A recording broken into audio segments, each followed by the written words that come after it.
एक समय की बात है, 1459 में एक छोटे से गांव तटबंदी में एक बच्चे का जन्म हुआ। आज उस जगह नानकाना साहिब कहा जाता है। उस बच्चे का नाम था नानक। उनके पिताजी मेहता कालू थे, जो चाहते थे कि उनका बेटा बड़ा होकर व्यापारी बने, और उनकी माता तृप्ता जी, जो बहुत ही सरल और धार्मिक स्वभाव की थी, लेकिन बचपन से ही नानक जी से कुछ अलग थे।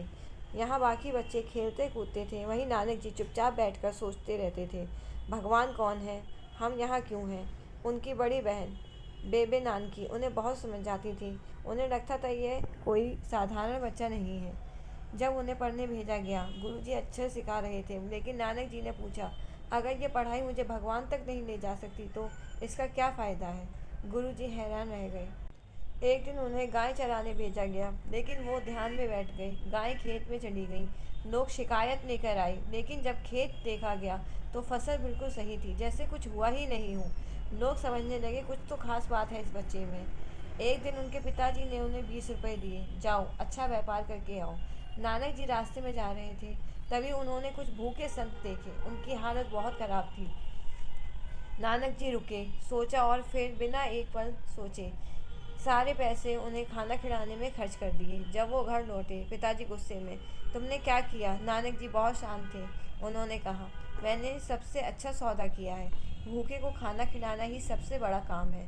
यहीं से उनकी सबसे बड़ी सीख शुरू हुई, वन छक्को, जिसको हम कहते हैं बांट कर खाओ। समय बीता और उनका विवाह हुआ माता सुलखनी से। उनके दो बेटे हुए, श्रीचंद और लक्ष्मीदास। लेकिन नानक जी का मन संसार में कम और सच्चाई में ज़्यादा लगता था। उनकी बहन उन्हें सुल्तानपुर लोधी ले आई। वहाँ उन्हें काम मिला, लेकिन यहाँ भी एक अलग ही बात थी। वो ज़रूरतमंदों को अनाज बांट देते थे, फिर भी उनके भंडारे कभी भी खाली नहीं होते थे। एक दिन नानक जी बेंस रिवर में नहाने गए और 3 दिन तक वापस नहीं आए। पूरा गांव डर गया और सबको लगा वो डूब गए हैं।